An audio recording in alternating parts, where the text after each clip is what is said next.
Hey guys, welcome to our beautiful channel Sci World. Let's begin with the first chapter and Unit 1 for Bachelor students Introduction to Psychology.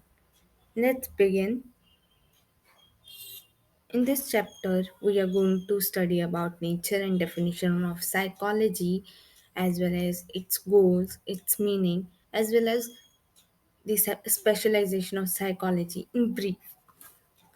So, let's begin.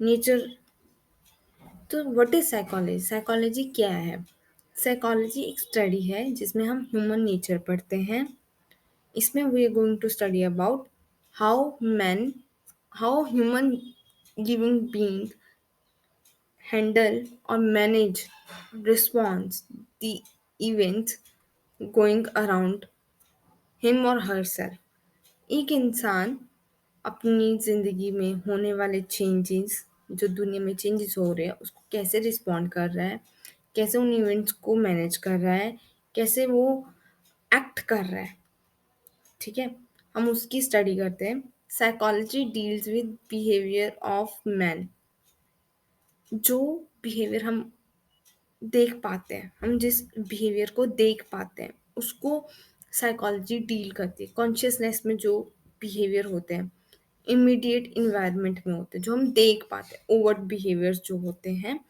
उसको deal करती है psychology हम इसमें तीन aspects पढ़ते हैं psychology के वो है affective cognitions and conative affective में क्या होता है अफेक्टिव में हमारी फीलिंग्स आ जाती है motivations values norms even though how we are we feeling depressed excited happy joyful cheer और अदर इमोशंस ठीक है कॉग्निशन में इट इंक्लूड्स द प्रोसेसेस हम इसमें जो भी हमारे कॉग्निशन के साथ हमारे दिमाग के साथ जो हमारे प्रोसेसेस चलते हैं लाइक अटेंशन अब जैसे आई एम टेकिंग लेक्चर है ना तो यहाँ पे मेरा अटेंशन आपकी तरफ है इस कंप्यूटर स्क्रीन के ऊपर मेरा अटेंशन है आपके लिए एक इफेक्टिव लेक्चर बनाना वो जो इस टाइम पे मेरे दिमाग में चीज़ें चल रही वो एक तरीके से टेंशन है सेंसेशन सेंसेशन ऐसे कि हम किसी चीज़ को टच करते हैं परसेप्शन किसी चीज़ के बारे में हमारे जो थॉट्स होते हैं हम कई बार बैठ के इमेजिन करके कुछ बच्चे इमेजिन करके ड्रॉ भी करते हैं अपनी क्रिएटिविटी निकालते हैं लिखते हैं लर्न करते हैं मतलब जो भी प्रोसेसेस हमारे दिमाग के साथ हमारे ब्रेन के साथ होती हैं वो सारे कॉग्निशंस में आ जाती हैं कोनेटिव में हमारी मोटर एक्टिविटीज आती हैं सच एज वॉकिंग स्पीकिंग ठीक है ना जो भी हमारी मोटर एक्टिविटीज है ब्लिंक करना आइज को चलना स्पीक करना बोलना लिखना भी इसमें आ जाता है कोनेटिव में क्योंकि वो भी एक मोटर एक्टिविटी है मोटर एक्शंस है ठीक है ये हमारा नेचर हुआ इसके बाद इसका मतलब भी साइकोलॉजी कहाँ से आता है कहाँ से मर्ज हुआ साइकोलॉजी साइकोलॉजी इमर्ज होता है ग्रीक वर्ड से ग्रीक वर्ड थे दो साइकी एंड लोगोस ठीक है साइकी का मतलब होता है सोल एंड लोगोस का मतलब होता है स्टडी ऑफ साइंस तो इसका लिटरल मीनिंग ये है कि it is a study of और अ साइंस ऑफ सोल ठीक है तो लिटरल मतलब तो यही बनता है ना क्योंकि यहाँ पे साइकी का मतलब हो गया सोल और यहाँ पे लोगोस का मतलब हो गया स्टडी ऑफ साइंस पर क्या होता है जैसे जैसे टाइम पास होता गया साइकोलॉजिस्ट की इंटरप्रिटेशन थोड़ी सी चेंज होती रही साइकोलॉजी के को लेके तो इन्होंने साइकोलॉजी को डिफाइन कर दिया behaviour and cognitive processes study of behaviour and cognitive processes में क्योंकि जैसे जैसे न्यू रिसर्चेस आती गई न्यू इन्वेंशंस होती गई और साइकोलॉजिस्ट अपनी new new point of views अपने पर्सपेक्टिव्स लेके आते गए तो टाइम पास होता गया साइकोलॉजी पहले फिलोसफी की ही एक ब्रांच थी तो वो जब वहाँ से हटती गई तो वो एक डिफरेंट ब्रांच बन गई और वहाँ पे आके हमने साइकोलॉजी की टर्म चेंज कर दी, बिहेवियर एंड कॉग्निटिव प्रोसेसेस कर दिया उसको, study of behaviour and cognitive processes. हम सोल के बारे में आगे पढ़ते हैं। अब एक डेफिनेशन ये है, psychology is a science of the soul. अब जो ग्रीक फिलोसोफर्स थे, एरिस्टोटल एंड प्लेटो, इन्होंने ना बहुत सिग्निफिकेंट प्लेस दी थी ह्यूमन लाइफ को। सोल मतलब soul is an important part for them. एक बहुत स्ट्रॉन्ग प्लेस देते थे सोल को वो। तो इन्होंने जो साइकोलॉजी है उसका लिटरल मीनिंग तो वैसे भी वही है, साइंस ऑफ सोल। ठीक है, तो इन्होंने उसी पे ही रखा। और तब तक क्या था, साइकोलॉजी जो थी वो फिलोसफी की ब्रांच थी। अब 1950s में भी रुडोल्फ गोकेल ने पहली बार इस टर्म को यूज किया था, psychology. He also defined it as the science of soul. However, a psychology became more scientific जैसे जैसे टाइम बढ़ता गया, न्यू साइंटिस्ट आने लगे, न्यू साइकोलॉजिस्ट आने लगे, और रिसर्च होने लग गई, ये और ज़्यादा साइंटिफिक होती गई। क्योंकि अ, जो सोल का कंसेप्ट है ना वो बहुत वेग है। फिलोसफर्स जो हैं वो इनको क्लेरिफाई नहीं कर पाए, ओरिजिन को, नेचर को, प्लेस ऑफ सोल को। ये क्योंकि हम आत्मा को देख तो पाते नहीं। आत्मा तो, ये देखो यहाँ पे कितनी क्यूट सी आत्मा है, बट हम इसको देख तो सकते नहीं है। हम जैसे हम ह्यूमन बीइंग हैं, हम इसी को ही देख सकते हैं, हम अपनी बॉडी को देख सकते हैं, हम अपनी सोल को नहीं देख सकते। तो soul can not be observe, देख नहीं सकते, हम उसको मेजर नहीं कर सकते, हम उसको एनालाइज नहीं कर सकते, हम उस पर एक्सपेरिमेंट नहीं कर सकते, हम उस पर कोई साइंटिफिक रिसर्च नहीं कर सकते। Consequently it is an unscientific concept. फिर इसको अनसाइंटिफिक कंसेप्ट करते हैं। हम तो कह रहे हैं साइकोलॉजी इज अ साइंस, हम तो कहते हैं psychology is the science, but जहाँ पे बात आ जाती है सोल की, वहाँ पे हम इसको अनसाइंटिफिक कंसेप्ट बोल देते हैं। तो बाय टाइम ये वाली जो डेफिनेशन है, psychology science of the soul, ये रिजेक्ट हो जाती है। फिर आती है psychology is the science of mind. This definition was emphasized by structural school of psychology। हम आगे स्कूल्स की बात करेंगे, ठीक है। बहुत सारे स्कूल्स हुए हैं आगे, स्ट्रक्चरलिज्म, बिहेवियरलिज्म, साइकोडायनेमिक, साइकोएनालिसिस, है ना। सिगमंड फ्रॉइड का तो सबने नाम सुना होता है। तो हम उसको आगे पढ़ेंगे, बट पहले यहाँ पे स्ट्रक्चरल स्कूल की बात कर रहे हैं। यहाँ पे थोड़ा सा आता है, यहाँ पे जो विलियम वुंट है, ये फादर ऑफ एक्सपेरिमेंटल साइकोलॉजी बोले जाते हैं। इन्होंने पहली साइकोलॉजिकल लेबोरेटरी लिप्जिक में, नियर वेना में, 1879 में एस्टैब्लिश की। यहाँ पे इन्होंने एक्सपेरिमेंटल साइकोलॉजी, मतलब यहाँ पे हमने एक्सपेरिमेंट्स होते देखे, ठीक है ना। बट स्टिल, चाहे एक्सपेरिमेंट्स हो रहे थे, हम इसको साइंटिफिक साइड पे लेके आ रहे थे, बट स्टिल माइंड जो है वो भी वे कंसेप्ट है, एम्बिग्यूअस है। हम माइंड को तो देख ही नहीं सकते ना, हम ब्रेन को देख सकते हैं। वी कांट सी कि माइंड कहाँ है। हम कभी माइंड को देख पाए हैं? हम सिर्फ ब्रेन को देख पाते हैं। हम माइंड को या तो अपना कहते हैं मन, कहते हैं। मन भी कौन सा है? मन को हम नहीं देख सकते। Mind may be conceptualized as the whole nervous system, but mind may be conceptualized as the whole nervous system, just the brain, mental processes, conscious and unconscious as a part of personality। वो ये ना, हम सिर्फ हम इन चीज़ों को मिला के ही हम नहीं बोल सकते कि ये माइंड है, या हम सिर्फ कंसेप्चुलाइज नहीं कर सकते ना इसको पूरी तरीके से। हम इसको साइंटिफिक प्रॉपरली, हम क्योंकि इसको मेजर नहीं कर सकते, एनालाइज नहीं कर सकते, ठीक है, ना ही ऑब्जर्व कर सकते हैं। माइंड को हम मेटाफिजिकल नहीं है ना ये, इसीलिए फिर we can not do any experiment upon the mind, thus is unscientific concept. अब यहाँ पे भी माइंड जो है वो एक अनसाइंटिफिक कंसेप्ट बन जाता है। आगे जाके the definition of psychology as a science of mind not include overt behavior or of human being, particularly their social behavior that is major topic of psychology nowadays. आजकल साइकोलॉजी का जो major major topic है वो यही है, human behaviour जो overt हो, जो हम देख सकें, जो सोसाइटी में जो बिहेवियर होता है, मेजर टॉपिक यही है। पर हम इस डेफिनेशन को भी रिजेक्ट करते हैं, साइंस ऑफ माइंड को भी हम रिजेक्ट करते हैं क्योंकि ये भी अनसाइंटिफिक है।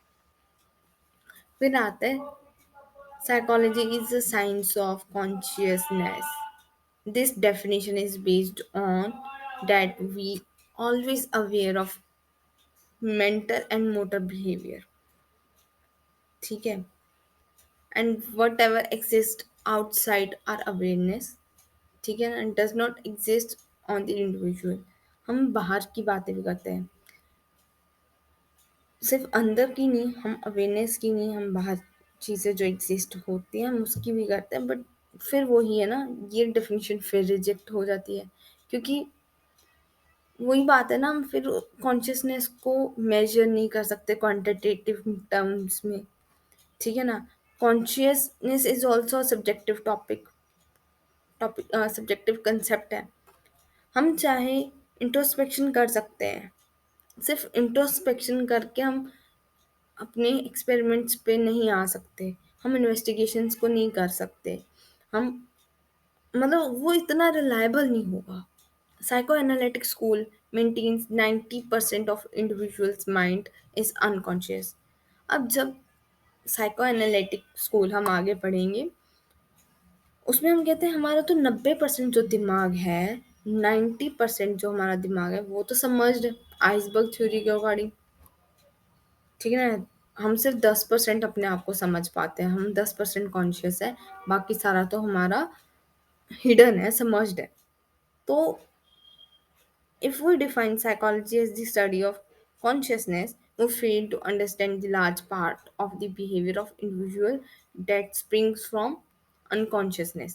मतलब कि अगर हम स्टडी ऑफ कॉन्शियसनेस को देखते भी हैं, है ना, पर हम फेल होते हैं इस चीज़ को अंडरस्टैंड करने में क्योंकि हमारा तो मैक्सिमम पार्ट 90% पार्ट तो हमारा समझ है ना, हम उसको जो हमारे थॉट्स वहाँ से आ रहे हैं हम उसके बारे में तो पढ़ नहीं पा रहे, उसके बारे में तो हम समझ नहीं पा रहे, तो हम इस डेफिनेशन को भी रिजेक्ट करते हैं।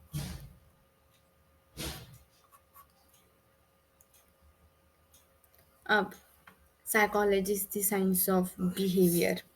Watson the founder of behaviourism. अब जब हम स्कूल्स पढ़ेंगे ना, you will get to know what is behaviourism, what is psycho analytic theory, what is experimental psychology, what is structural structuralism, है ना, वो स्कूल्स में आ जाएगा। तो बिहेवियरिज्म के टाइम पे जब वो बिहेवियरिज्म के जो फाउंडर है वॉटसन, वो पॉपुलराइज हुए, उन्होंने कहा कि जो बिहेवियर है हम तो वो देख सकते हैं, overt behaviour that could be independently observed, experimented upon. He did not include thinking imagination। इन्होंने thinking imagination को या creativity को नहीं इंक्लूड किया था, मोटिवेशन वगैरह को, बट इन्होंने ये कहा था कि जो हम ओवर्ट बिहेवियर है उसको तो हम मेजर कर सकते हैं, वो तो हम देख सकते हैं। Taking his clue from Watson, Skinner emphasized the experimental analysis of behavior। फिर उसके बाद मतलब यहाँ से कहानी शुरू होती है, psychology is the science of behaviour. हम इसको एक्सेप्ट करते हैं, इस वाली डेफिनेशन को भी एक्सेप्टेड।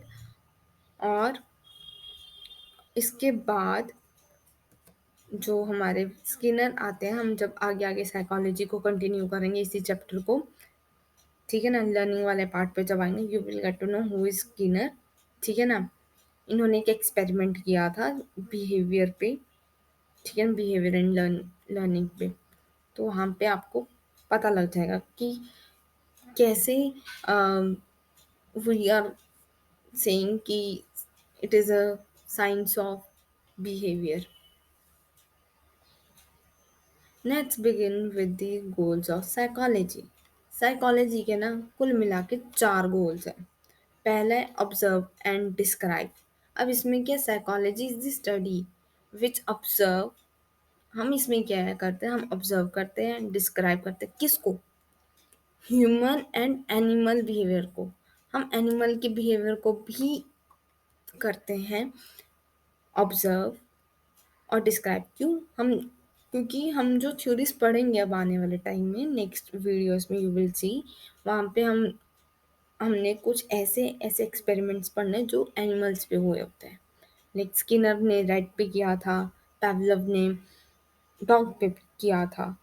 तो वहाँ से वी कैन से कि हम ह्यूमन का भी बिहेवियर जो है डिस्क्राइब करते हैं, हम एनिमल का बिहेवियर भी डिस्क्राइब करते हैं, हम ऑब्जर्व करते हैं, हम देखते हैं और फिर उनको अच्छे से उसको वेरियस कॉन्टेक्स्ट में अलग अलग मेथड्स के साथ समझते हैं। लाइक मेथड्स लाइक सर्वे, केस स्टडीज एक्सेट्रा। फिर जो साइकोलॉजी वो एक्सप्लेन भी करती है बिहेवियर को, ठीक है ना। Explaining the cause of behaviour. अब कोई बिहेवियर है, कोई इंसान तुम्हारे पास, लेट्स टेक एन एग्जांपल, तुम क्लास में हो, तुम्हारा एक दोस्त तुम्हें हिट करके जाता है, तो तुम्हारा क्या बिहेवियर होगा, गुस्सा, या तुम भी उल्टा जाके उसको मारोगे, यही होता है ना। तो हम भी ऐसे ही कोई ऐसा बिहेवियर आए जिसमें अ, हम उसको एक्सप्लेन करते हैं कि वो बिहेवियर क्यों हुआ। कोई एग्रेशन हुआ, ठीक है ना, इरिटेशन हुई, कुछ एक्सट्रीम लाइक सुसाइडल केसेस में भी वी कैन से उसका पीछे एक्सप्लेन करते हैं हम कि उसने वो स्टेप क्यों लिया। अब हम प्रिडिक्ट भी करते हैं। अब हमें इंसान के बिहेवियर को भी प्रिडिक्ट करना आता है। कैसे, हम उसकी कंडीशंस देख लेते हैं, उसके मेंटल प्रोसेसेस देख लेते हैं, जैसे उसके मेंटल प्रोसेसेस हैं, जैसे उसके बिहेवियर्स हैं, हम उसको प्रिडिक्ट कर देते हैं। अगर वो डिप्रेस्ड है तो उसके मेंटल प्रोसेसेस भी वैसे ही होंगे, उसका बिहेवियर वैसे ही लो होगा, वो बेड से नहीं उठ पाएगा, वो अपने जो डेली रूटीन वाले काम है वो नहीं कर पाएगा, ठीक है। फिर है कंट्रोल एंड मॉडिफाई बिहेवियर। हम कंट्रोल भी करते हैं और मॉडिफाई भी करते हैं, क्योंकि हम अपनी प्रायर नॉलेज को लेके हम कुछ गोल्स बनाते हैं ताकि एक ह्यूमन बीइंग की मेंटल हेल्थ और ओवरऑल वेलबींग जो है वो अच्छी हो जाए। हम उनको कुछ टेक्निक्स देते हैं, कुछ गोल्स सेटअप करते हैं और उससे उनकी मेंटल हेल्थ और ओवरऑल वेलबींग ठीक होती है। And these are some specialisations of psychology.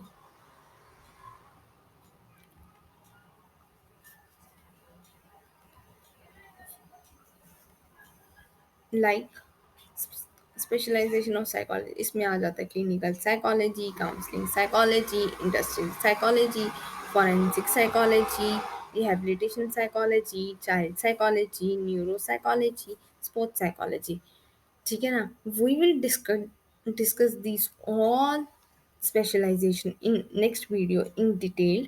Clinical psychology is most famous specialization of psychology, ठीक है। तो हम इन सभी को, ये जितनी भी स्पेशलाइजेशन हमने देखी हैं, इनको हम एक एक करके डिटेल में नेक्स्ट आने वाली वीडियो में पढ़ेंगे, अच्छे से समझेंगे। तब तक के लिए आप इसको रिवाइज करें, इसको नोट्स बना सकते हैं। अगर आपको कोई डाउट हो तो यू कैन कमेंट बिलो, और ऐसे ही वीडियोस के लिए subscribe my channel and like the video. Thank you, take care.